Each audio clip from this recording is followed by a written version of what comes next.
everybody, my name is Caitlin and welcome back to my channel where we talk about all things horror. And today I'm doing something a little different. Instead of talking about a specific horror film, I'm actually going to be talking about a couple of TV pilots that I've been watching over the past couple of days. I feel like we're in a bit of a lull period right now as far as horror films go. I will admit I have not seen Ari Aster's new film yet. Between graduate school and work and other life stuff, there has just not been enough time for me to sit down and watch a 3-hour-long movie. For right now, the only thing that I've had time to watch are these TV pilots. So specifically, I'm going to be talking about the recent adaptations of Dead Ringers, which is a reimagining of the David Cronenberg film from the 1980s. That is on Amazon Prime. And I'm also going to be talking about the adaptation of Fatal Attraction, which is premiering on Paramount Plus. I'll say off the bat, I am a huge fan of both the original Dead Ringers film and the original Fatal Attraction. And I was a little hesitant going into both of these pilots for the simple fact that I was just like, who was really asking for TV adaptations of either of these properties? Fatal Attraction, I could kind of see. Dead Ringers didn't really make sense to me just because while I love the film and think it's great, I know it's also not one of David Cronenberg's more popular films. So I was intrigued to see what they were going to do with these properties. And quite frankly, having watched both of them, I can tell you right now that I think both of them are just pure garbage. I disliked both of these shows so much. And again, I'll put a disclaimer and say that I've only watched the first episode of both series. That was all I could get through. Quite frankly, I wanted to turn off both shows while I was watching them. These are bad, like really bad, and I'm warning you to just stay away and not waste your time with them. I mean, both of them are just these very boring, watered down versions of the original films. And yes, maybe this is just my love for the original properties clouding my judgment, but from a pure storytelling perspective, I think there's a lot of problems with things like structure and characters and just narrative development that I'll be getting into. So I guess I'll start off with Dead Ringers since that was the first one that I watched. And I will say I was nervous off the bat just because in the original film, you had Jeremy Irons that were playing these twin gynecologists. You have the whole storyline where one of them is more of the evil, kind of insidious twin, and then you have the other one that's more passive and just kind of does whatever his brother wants. And here they're flipping it to being about two female doctors played by Rachel Weisz. And this flipping made me nervous for two reasons. One, just Hollywood's track record of wanting to take a property that has an all-male cast and then flip it so that it has an all-female cast. This seems to be coming from a place of wanting to have more inclusive stories, which is totally fine. However, what I find to be the problem with these type of gender flipping stories that they do, often they will just switch the gender, but they won't do much as far as character development. So it feels like you have a bunch of actresses that are just trying to cosplay the original male characters. And for me, it just doesn't work. It rarely comes off as authentic. I often get annoyed by these kind of characters. And these portrayals tend to be very over the top. I'm thinking of things like where you'll have a womanizer male character, and then in the remake or adaptation, right, that character is flipped to a woman, and so you have a woman character who's going around and catcalling men or trying to sleep with a bunch of men, and just making it so obvious that they're taking on this stereotype role that we usually see men play, but now it's a woman playing it, so it's funny. And I don't know, those type of portrayals never work for me, and you definitely see that in the new Dead Ringers. The series is very similar to the film, in which you have these twin doctors, and one of them is supposed to be the bad twin and the other is supposed to be the semi-good twin. And the bad twin just comes off as this caricature of Jeremy Irons' original character. You see her going around the hospital and flirting with like the husbands of her female patients. She asks them to do sexual things in front of her while their wives are going to the bathroom or like stepping out of the room for a second. It feels very odd. There's at least 3 or 5 different scenes in the pilot where you just see the bad twin like snorting lines of cocaine for really no other reason than to just try to show the audience like, oh, look, she's the bad twin. Look at all these dangerous things that she's doing. Like, they're just trying to hit you over the head with the fact that this is the bad twin. Whereas in the film with Jeremy Irons' character, a lot of it was much more psychological. A lot of it was very under the surface, seedy. There was a lot of manipulation going on between characters, and that's what made the film feel a lot more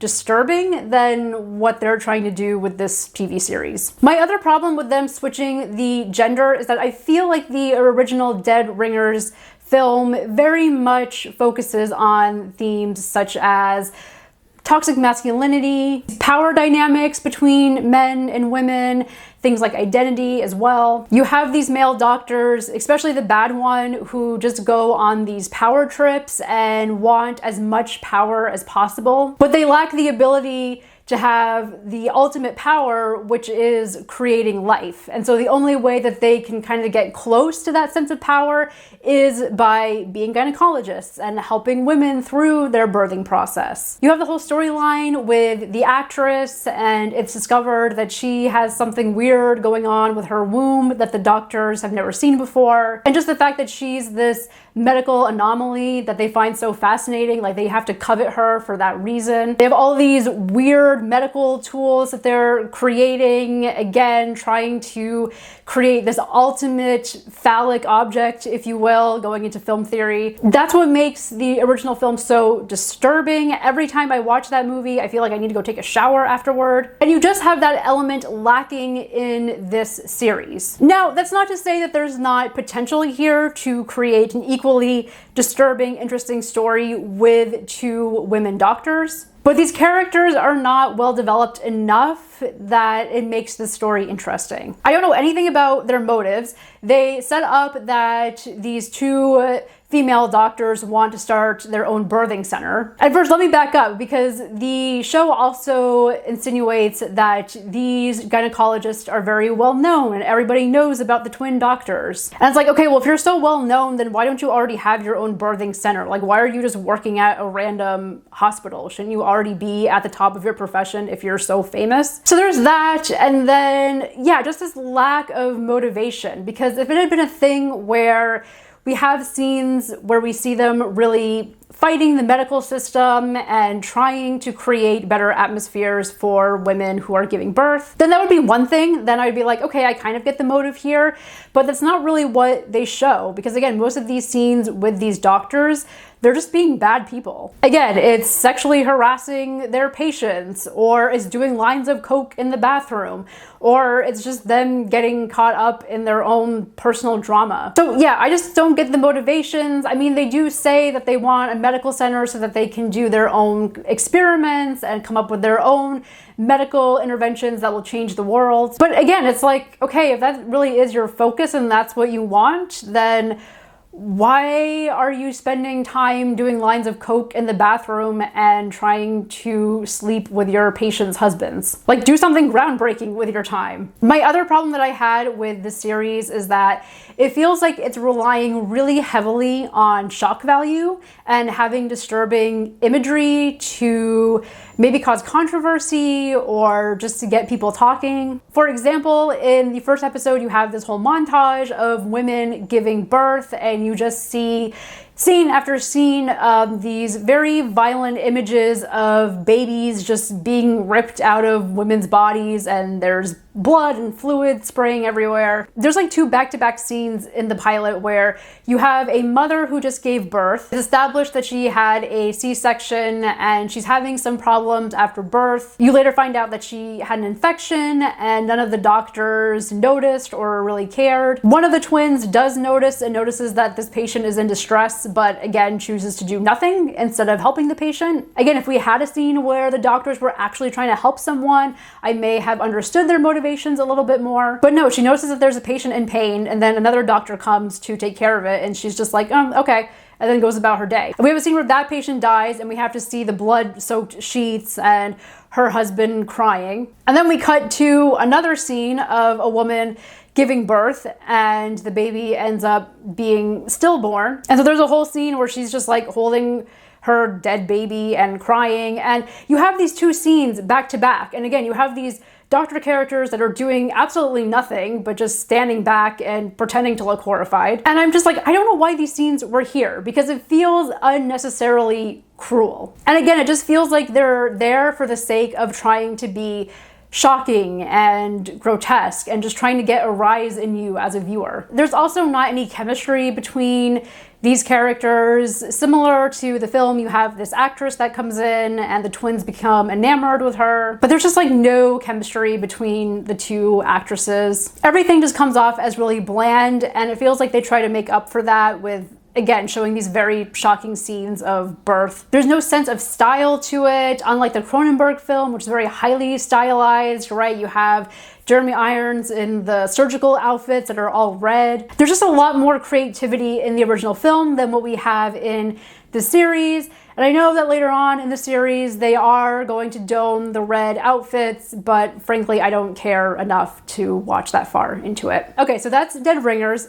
Hated it. The opening scene of Dead Ringers has the twins at a restaurant, and there's this gross male character that sees them and is like, oh, you're twins, and makes very lewd comments about having sex with twins. And it just felt so like generic and dumb. And right from that point, I was like, oh no, this is gonna be so bad. I hate this already. So moving on from Dead Ringers to Fatal Attraction.